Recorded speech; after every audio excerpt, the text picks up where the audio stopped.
hoping to see change for your basketball? Well, I think the ball's got to move even better offensively. We've got to do an even better job of getting to the offensive glass.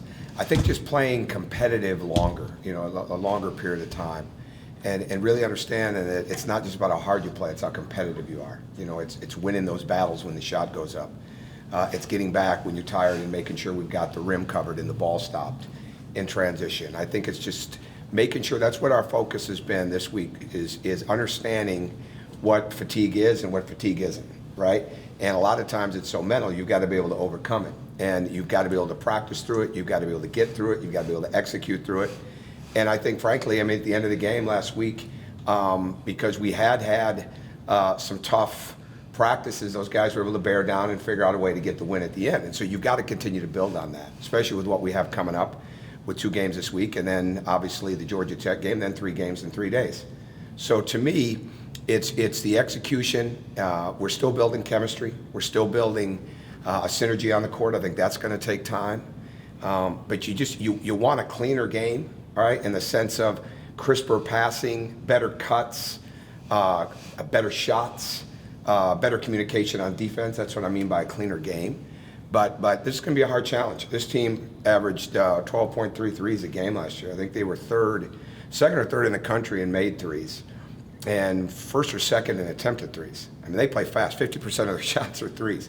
So Duggar has always played extremely fast, and they mix defenses. And I think I say all that, and we're probably going to see a myriad of things tomorrow night that we're going to have to navigate defensively, and we're going to have to be fantastic at challenging 3-point shots, stopping penetration, and getting back on defense. You mentioned team chemistry. You got 3 different guys that bring the ball up. Can you just talk about what you lose maybe in consistency versus what you gain in the versatility? No, not yet. I don't look at it that way. We want to get the ball. You earn bust-out dribbles on this team. You earn corner threes on this team. There's certain things you've got to earn as you go along the way.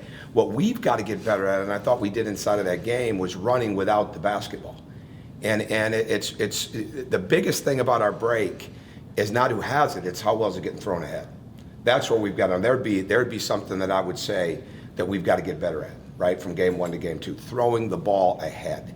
And when you've got guards that are used to having the ball in their hands a lot, they're used to bringing it up the court. Instead of understanding how quick you got to get it up, move without it, get it back, play out of it. And that's what we're trying to get all of these guys, especially the younger guys that we have, to understand that.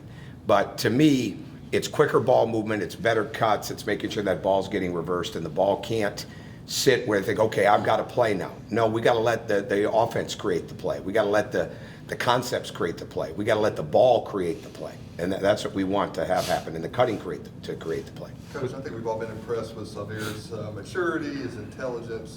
Can you elaborate on that and how important that is? He's a winner. He's a pure winner. He always has been. And he's infectious. People like playing with him. He moves the ball.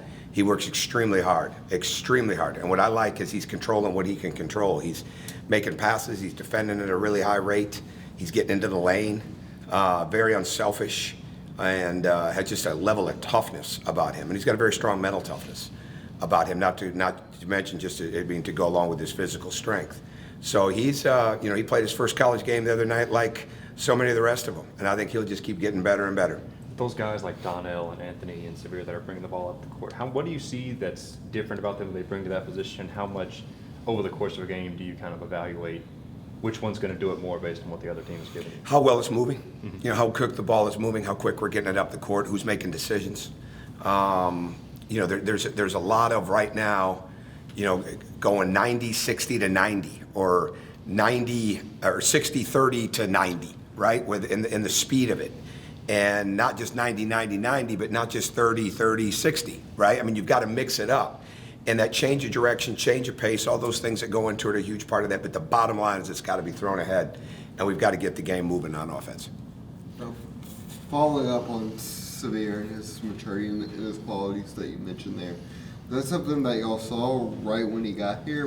When was there kind of like a moment of practice? No, I don't think it's like that. I think that's just who he is. I think we saw it in recruiting. And certainly I've been aware of him. He was going to Texas A&M, but I'd been aware of him. I'd seen their team. And once we dove in, once he became available, we just dove in completely into studying his game. And you could just see the personality that he had on the floor, the way all his coaches felt about him.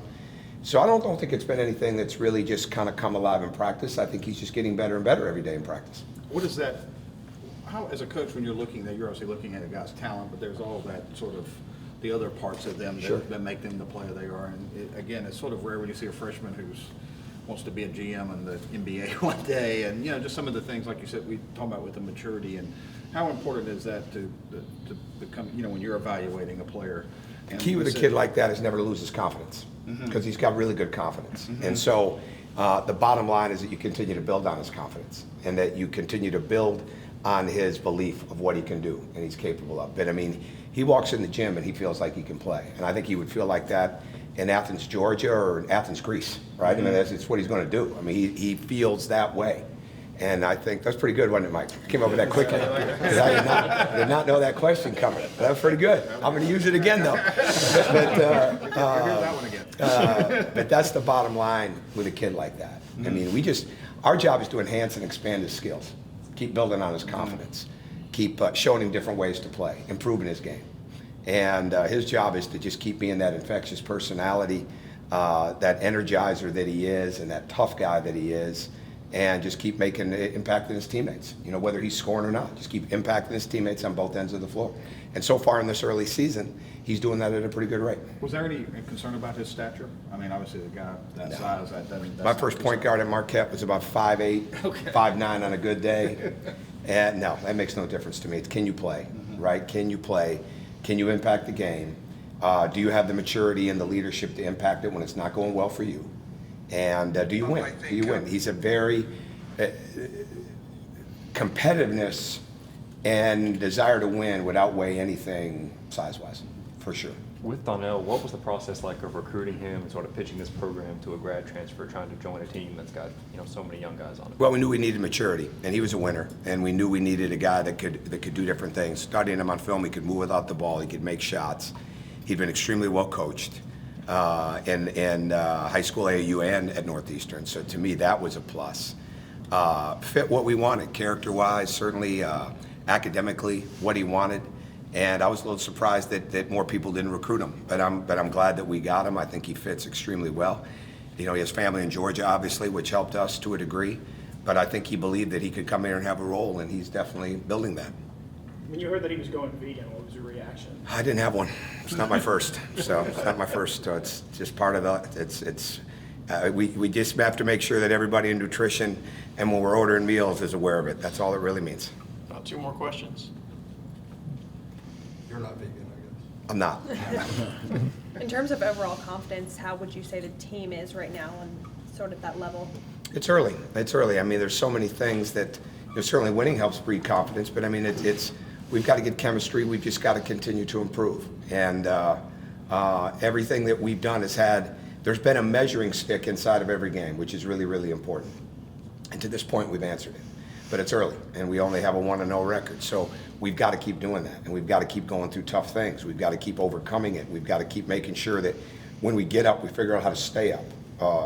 And that's the bottom line. And so it's like anything else. Your confidence, all that stuff that comes with a consistency level. They don't always realize that yet because they're so used to, as young players, a lot of times that, revolving around them in so many different ways. And hey, that shot didn't go, I'll just take the next one, no matter what. I mean, sharing the ball, playing with teammates, making each other better, that takes time. And so when we get to where that gets a lot better, then our confidence will grow exponentially with that as well.